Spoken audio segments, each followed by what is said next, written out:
Once upon a time, in a lonely mud, there lived a sannyasi called Dev Sharma. Many people used to visit him and present him with finely woven garments, which he sold and got very rich on the proceeds. Hello and welcome to my channel. I'm reading the Tales of Panchatantra written by Vishnu Sharma. And today I start reading the story of the jackal and the sannyasi. So let's continue. As a result of being so rich, he trusted nobody.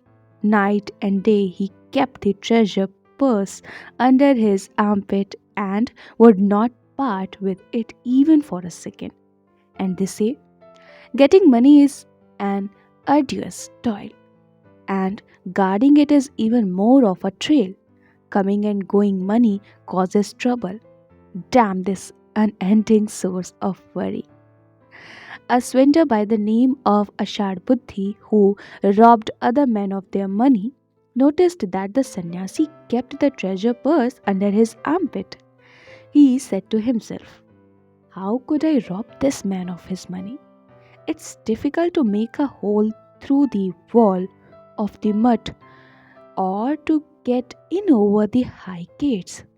So, what I'll do is charm him with honeyed words so that he accept me as his disciple. And when he has put confidence in me, someday he'll fall in my clutches. As they say, a man who has no desires doesn't deprive others of their rights, and a man with no passion doesn't adorn himself. The fool does not speak subtly, and the man who speaks out his mind is never a cheat. When he had resolutely made up his mind to carry out this plan, Ashad Buddhi approached Dev Sharma, stood before him with reverence, and said, Om Namah Shivaya. With these words, he threw himself humbly on the ground before Dev Sharma and said, O Bhagavan, this life is futile. Youth gushes by like a mountain streams. Life is like a fire in the grass.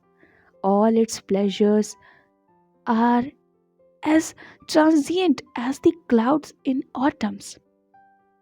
And one's relationship with friends, sons, wives, and servants is no more than a dream. This I have clearly realized. Now guide me that I may cross the ocean of life. When Dev Sharma heard this, he said kindly, my son, you are indeed blessed that you have come to up the world in your youth. You ask for direction to cross this ocean of life? Then listen. According to my way of thinking, the good man's mind has the peace of old age, whilst his body is still young. But the wicked man's body is feeble with age, whilst his mind remains young. When Ashar Buddhi heard this, he fell on the ground before Dev Sharma, touched his feet, and said, O Bhagavan, initiate me in the secrets.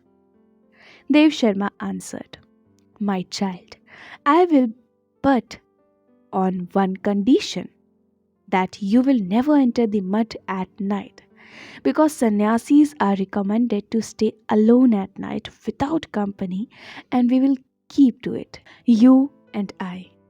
For they say a king is ruined through bad advisers, a sannyasi through company, a son through overindulgence, a brahmin through lack of studying the shastra, a business for a farm through neglect, and a family and a character through contact with bad people. Dev Sharma continued. And so, after taking the vow of initiation, you will have to sleep in a thatched hut at the gate of the mud. Ashar Buddhi said, I shall willingly carry out your wishes. At bedtime, Dev Sharma initiated Ashar Buddhi according to the rituals and made him his disciple.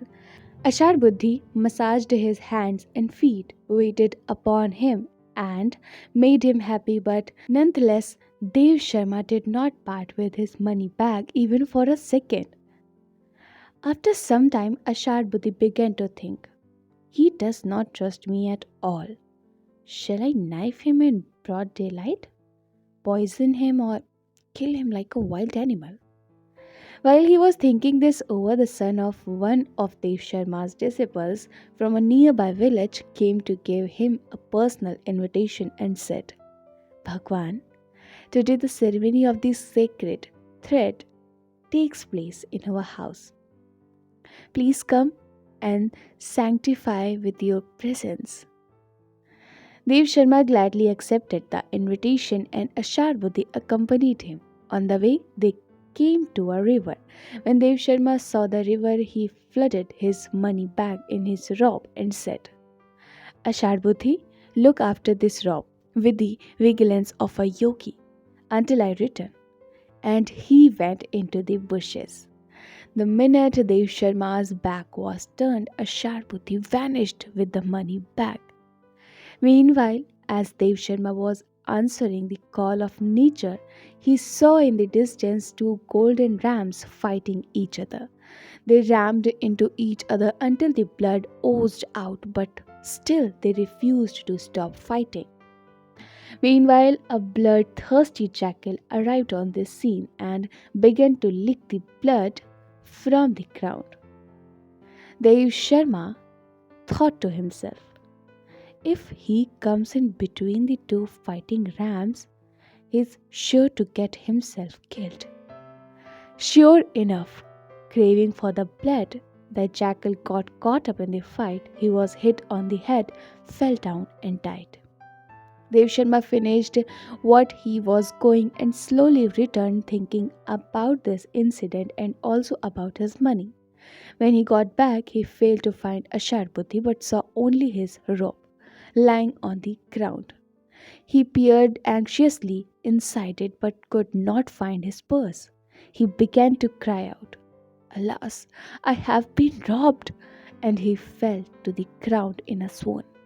After a minute or so, he returned to his senses. He got up and began to shout, Ashar Buddhi, where are you? You swindler, answer me! After he had shouted like this in a loud voice, he slowly trailed Ashar Buddhi's footsteps until just before evening. He came to a village and stayed there a short time and then returned to his mud. Damnak continued. And so, that's why I said, the jackal between the fighting rams and the sannyasi who trusted Ashar Buddhi were themselves to blame. Kartak said. So, under the circumstances, what should we do? Dhamnak said, At this very moment, I am getting inspiration.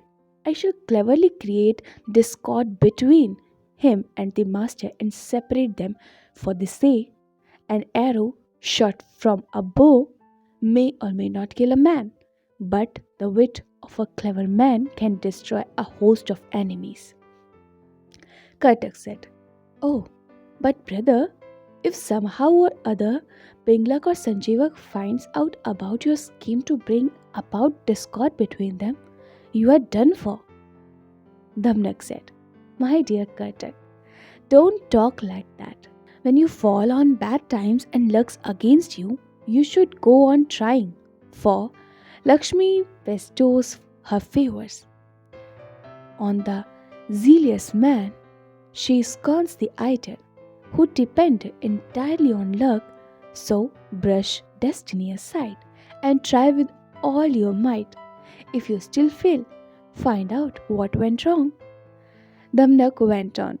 And so that's why I shall continue to work on them so subtly that neither of them will have a chance to know anything about it.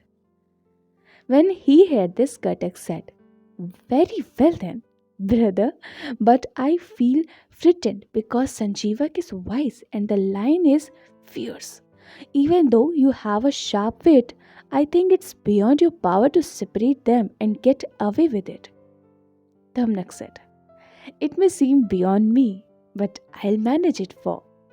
What cannot be achieved by force can be achieved through deceit. With the help of the gold chain, the female crow killed the black cobra. Kartak asked, "How was that?" And Damnak told, "But what Damnak told, I'll tell you in my next story, next video. Till then, keep listening beautiful stories and keep smiling."